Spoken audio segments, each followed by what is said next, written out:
Quand on évoque Abikou, on évoque un esprit ou un ensemble d'esprits qui, de façon générale, sont des éléments limitants de la vie, sont des éléments de blocage, sont des éléments de grande négativité dans la vie de l'homme, sont des éléments qui tordent le cou à la vie, sont des éléments qui impriment des comportements désastreux, parfois dangereux à l'individu, qui, d'une façon générale, ne se trouve pas en harmonie ni avec lui-même, ni avec son entourage, ni avec les autres systèmes spirituels. Abikou est lié à un système, à un individu, parce que vous pouvez être né de la même fratrie sans avoir les mêmes Abikou d'abord, et quelqu'un peut en avoir, l'autre n'aura pas. Mais en réalité, il n'y a personne qui n'est pas de Abikou. C'est une question de différence de niveau d'activation de ce phénomène-là. En dehors de quelqu'un est né après une série de morts d'enfants, tout le reste des Abikou sont liés au karma. Sont liés au karma, c'est des éléments qui vous fait pour vous faire payer des choses qu'il y a eu. Parce que en fait, la force Abikou est produite par l'écorce terrestre. Produite par l'écorce terrestre. Et l'écorce terrestre qui a validé notre naissance. C'est lui qui produit le Abikou. Et qui, en même temps, en validant la naissance, colle l'étiquette du karma sur l'individu et qui doit justement passer par là, par des niveaux, parce que ça inflige des niveaux de souffrance, par des niveaux de souffrance ou des niveaux de confusion, des niveaux d'inadéquation des choix que l'on fait, passer également par des niveaux de brimade sans nom. Des choses vous arrivent, vous ne savez pas, et on vous amène à poser des actes qui sont contre, dont les effets sont contre vous-même, sont contre-productifs pour vous. En clair, c'est un peu ça, Abikou.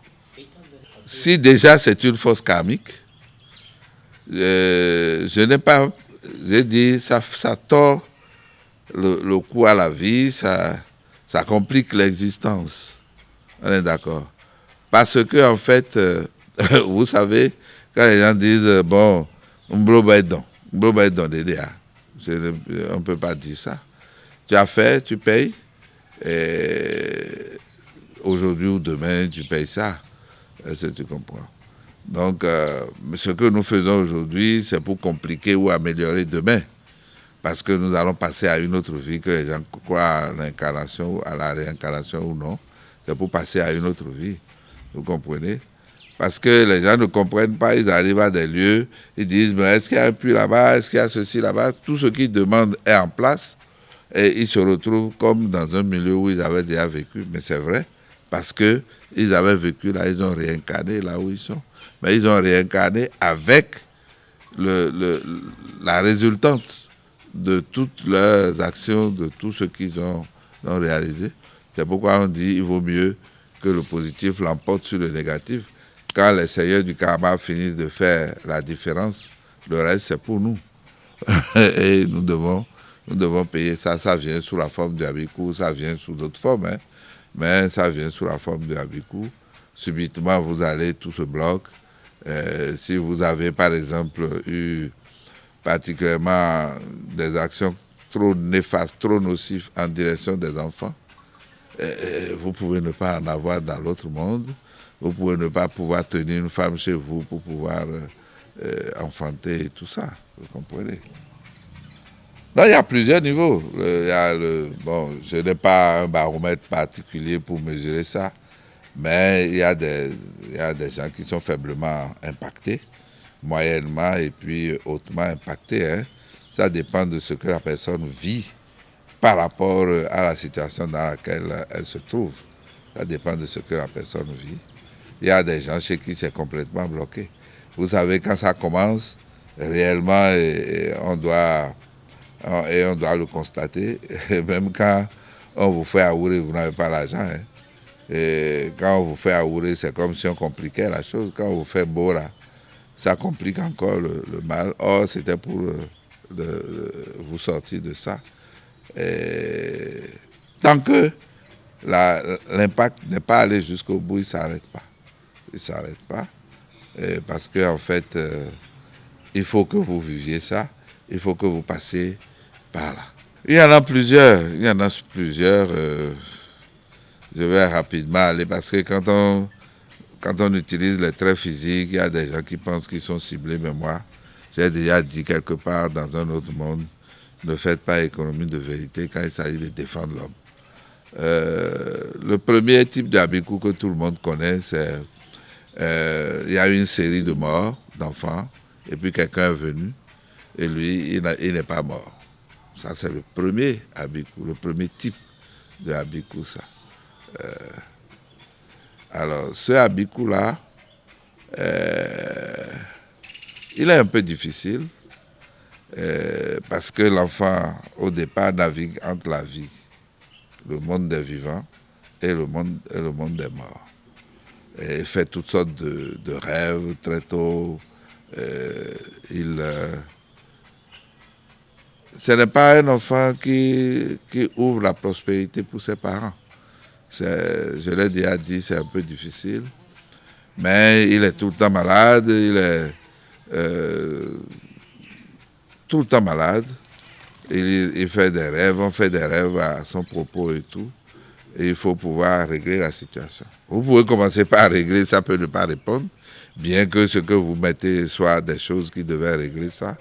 Parce que bon, j'ai comme l'impression qu'il faut le vivre pendant un temps, le temps de piller quelque chose, n'est-ce pas, avant de revenir sur Terre. L'autre Abikou, c'est ce qu'on appelle Olo. Olo. On les reconnaît à leur physique. Vous voyez, quand on parle de Olo, c'est des personnes qui ont des physiques un peu bizarres, surtout au niveau du pied.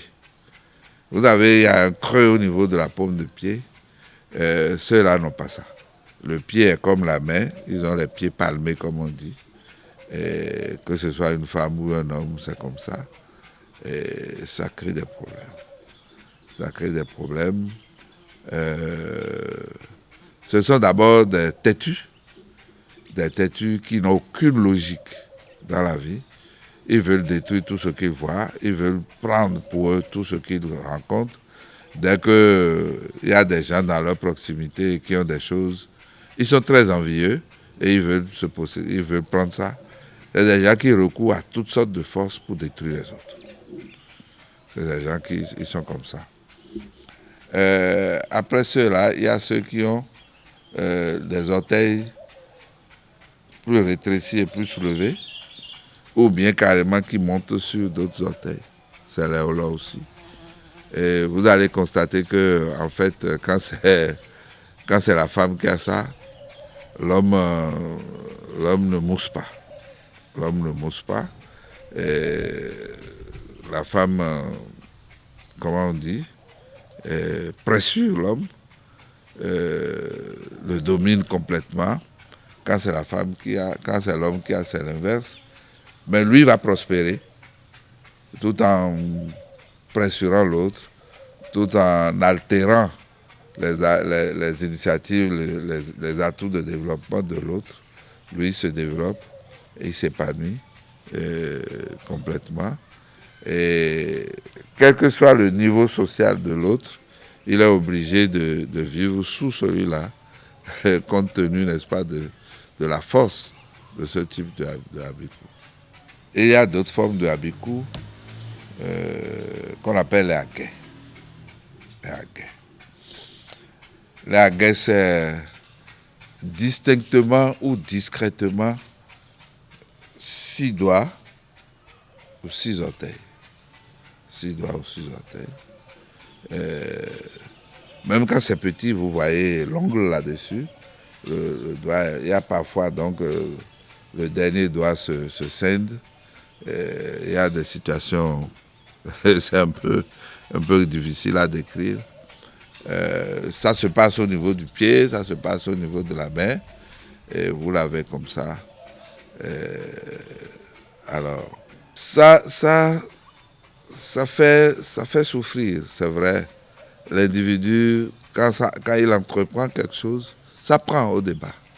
Ça prend, il évolue, il nage un peu dans l'argent, et puis après, top, ça coupe, ça tranche, littéralement. C'est difficile, mais c'est choquant aussi.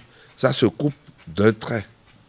Ça se coupe d'un trait et on cherche des moyens, vous cherchez des alternatives.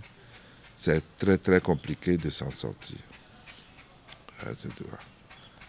Dans la catégorie des lots aussi, j'ai oublié, il y a les dents écartelées. Les dents de l'avant, vous voyez ça comme des traits de beauté, mais je suis désolé. Comment je vais dire, c'est un indicateur de problème. C'est un indicateur de l'abus couché chez un homme ou chez une femme. Là où ça devient compliqué, c'est lorsque l'écartement est assez grand et qu'il y a une pointe au milieu. Il y a une pointe au milieu. Généralement, ceux-là poussent les dents du haut avant. Ou bien, l'enfant n'a pas les dents écartelées, mais a poussé les premières dents par le haut. C'est un problème. C'est un problème, c'est un lot aussi. C'est des personnes qui n'arrivent pas à comprendre les autres. Des personnes qui n'arrivent pas à comprendre les autres, qui sont tout le temps dans le... qui sont toujours en train de se plaindre des autres, en train de se plaindre de la vie, en train de se plaindre de tout ce qu'ils rencontrent. C'est vrai qu'ils sont envieux des autres, ils sont jaloux des autres, mais c'est surtout parce que ils ne sont pas satisfaits de ce qu'ils sont et de ce qu'ils ont. Donc voilà les grands traits des Abikou que nous avons. Il y a aussi en termes de naissance, il y a des personnes qui viennent après des morts. Il y a un qui vient, il y a un autre qui vient, qui meurt, et il y a un autre qui vient, qui résiste, qui reste en lui. Il est encore plus compliqué que le premier. Donc voilà en gros ce que je vais dire. Mais également, moi je range les mamies d'Abikou. Les gens qui sont l'incarnation de mamie, pour la plupart sont des Abikou. Et pour le reconnaître, il faut constater que c'est des personnes qui font l'amour avec d'autres dans le sommeil. Les gens qui font l'amour avec d'autres dans le sommeil. Ça, c'est un trait distinctif des Mamissi et également des Abikou qu'on appelle Assou longtemps ou Assis longtemps. Donc voilà, en gros, en termes de typologie. Mais il y a la forme la plus grave qu'on appelle éméré. La forme la plus grave, c'est éméré. Le type le plus grave, j'allais dire. Ces émérés-là font des associations un peu comme les sorciers. Et quand vous êtes un praticien, vous faites la consultation à quelqu'un que vous ne connaissez pas ces choses, vous prendrez la personne tout de suite comme une sorcière, une personne sorcière, tout simplement parce que c'est des personnes qui s'associent, qui font la nuit comme les autres, qui se rencontrent en esprit pour discuter et autres, et qui sont généralement localisées, leurs réunions se font dans les bananeraies ou à proximité des bananeraies. On les appelle les Egbé, en fait. Les Egbé, Dans les Egbe, c'est rare qu'on ne trouve pas les dents écartelées. C'est très rare. Donc on les a, c'est là-dedans. Et c'est une force. C'est une force. Et ils sont parfois très lucides et conscients de ce qu'ils font contre les autres. Ils le font consciemment parfois. Ils prennent la décision de faire souffrir quelqu'un. Ils prennent la décision d'annihiler les efforts de quelqu'un parce qu'ils en ont la force spirituelle. Ils en ont la force spirituelle. Voilà en gros ce qu'on peut dire sur... Moi, ce que je constate, c'est qu'ils sont souvent là. Ils sont souvent là, mais ce qu'il faut dire, même lorsque vous voulez ériger le Abikou, le Egbe pour quelqu'un, il faut planter des bananiers autour de la question. C'est certainement leur niche. C'est les conditions qui sont là, sont leurs conditions. Et vous allez voir qu'il y a de petits insectes, de petites mouches qui piquent, qui sucent du sang, qui sont caractéristiques de ces milieux-là. Donc c'est une caractéristique. C'est une caractéristique. Par contre, l'autre divinité qui traite la Bikou, c'est Alaragbo. Alaragbo et Egbe ne sont pas exactement les mêmes choses. Est-ce que vous comprenez? Donc, Alaragbo, c'est Olubo. Olubo Djidji. Donc, c'est des divinités différentes. C'est donc des réalités qui sont différentes. Il y en a qui se comportent exactement comme des sorciers et d'autres qui sont plutôt soulevés par les sorciers. Lorsque la sorcellerie vous hante et constate que vous avez Abikou dans votre vie, alors on amplifie l'impact de Abikou sur vous. On amplifie l'impact pour pouvoir vous atteindre, pour compliquer votre existence. La sorcellerie n'a jamais voulu donner des fleurs à quelqu'un. Donc, c'est comme ça que ça se passe. C'est ça leur nature. C'est leur nature un peu. C'est leur nature. Elles sont quelque part, elles n'aiment pas que l'autre évolue. Vous ne pouvez pas avoir Abikou, coucher avec Abikou et prospérer autrement. C'est sauf si vous avez de la chance. Mais dans le cas particulier des personnes qui ont sorti les dents les premiers, leur problème c'est proférer les malédictions, beaucoup plus. Mais c'est des personnes qui sont jalouses des autres, qui ne veulent pas que les autres se lèvent. Là où ils sont, ils veulent toujours pressurer les autres pour monter. Mais l'autre particularité, c'est proférer des malédictions qui portent. Quand ils disent n'importe quoi sur les gens, ça marche. Et il y a certains qui ont peur, mais il y a d'autres qui s'orgueillent de ça et ils veulent détruire la vie des autres avec ça. Alors, de façon générale, il faut s'attaquer au mal. Il faut s'attaquer au mal et utiliser donc les principes qu'il faut, les procédures qu'il faut. Il faut choisir les bonnes raisons, n'est-ce pas, pour agir. Dans tous les cas, il y a le Egbe, cette divinité, je vais dire, et il y a l'Agbo qui permet de régler ça. Mais généralement, on dit, on a fait Agbandido et on a fusillé, tout ça là. Les gens ont fait ça chez nous.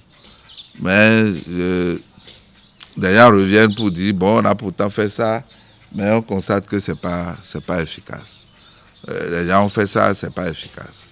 Donc nous, on a plutôt cherché d'autres moyens pour gérer ça. En fait, quand nous faisons la consultation et que nous connaissons le type de Abikou que c'est, ce que nous faisons, c'est de savoir quelle est la divinité qui va gouverner la résolution de ça. Alors la divinité qui va gouverner ça, c'est généralement Alaragbo, Olubo Djidji, que moi j'utilise. On fait les consultations. Mais quand vous regardez bien, le Abikou est lié à un comportement précis. Dans nos sociétés, les vaudous, dont nous sommes l'incarnation, ces vaudous sont la solution à beaucoup de choses. À la sorcellerie. Vous allez constater que les gens qui sont dans Minona, qui sont dans la sorcellerie, il y a des personnes qui dénigrent le vaudou. Qui dénigrent le vaudou tout simplement parce que le vaudou ne les laisse pas faire. Le vaudou est la solution contre eux. Et de la même manière, le vaudou est la solution contre les abikou. Quand le gars, il est l'incarnation d'un vaudou et il ne s'en occupe pas, il a abandonné, ou bien des vaudous forts comme le Sakwata, comme le Ogun, comme tout ça là, où on doit faire le Wanlile. Et on n'a pas fait. Le Wanlile fait partie des éléments de gestion de l'abikou. Et on ne le fait pas. Le abikou s'éveille et ça commence donc par prendre de la force. Alors, quand on arrive à ce niveau, on fait la consultation. Quelles sont les divinités qui gouvernent la vie de l'individu? Il faut rechercher ces divinités. Alors, à l'occasion de ce bain de abikou là, ces divinités, on leur fait quelle offrande, on fait quel rituel avec eux pour que l'individu, en prenant le bain, puisse se retrouver, puisse faire cela. Alors donc, c'est ce que nous on fait. Et ça dépend de ce que donc les autres divinités veulent. On peut avoir les dents, le Torosu, le Lissa et puis le Doudoua, qui sont avec la même personne. Mais dans ces conditions-là, si la personne ne se prend pas au sérieux, ça va être difficile. C'est vrai que ce sont des divinités de la prospérité, mais il faut sortir l'affaire de l'abikou dedans. Puis la consultation, on trace ce rituel-là à part pour voir si c'est Goussisso, si c'est Gougan qu'on fait, si c'est une aide que l'on lui porte au plan spirituel, on le fait. Par rapport à ça, on traite les deux en même temps, obligatoirement. Parce que c'est comment je vais appeler ça? C'est une souillure de son aura. L'aura est souillée et il faut laver l'aura. Et pour laver l'aura, il faut laver la peau. Enfin, pour ce que je comprends. Pour laver l'aura, il faut laver la peau. Et il y a un certain nombre de composantes dont il faut disposer. Parfois, quand la personne, on fait le abikou, on constate que bon, c'est d'un niveau élevé, comme j'ai dit tout à l'heure. Et il y a des plantes qu'on lui donne pour aller purifier sa maison. Et nous-mêmes, on fait pour nous en même temps pour que... Parce que quand vous le faites, vous ne prenez pas des précautions. Et après, vous entendez des trucs cogner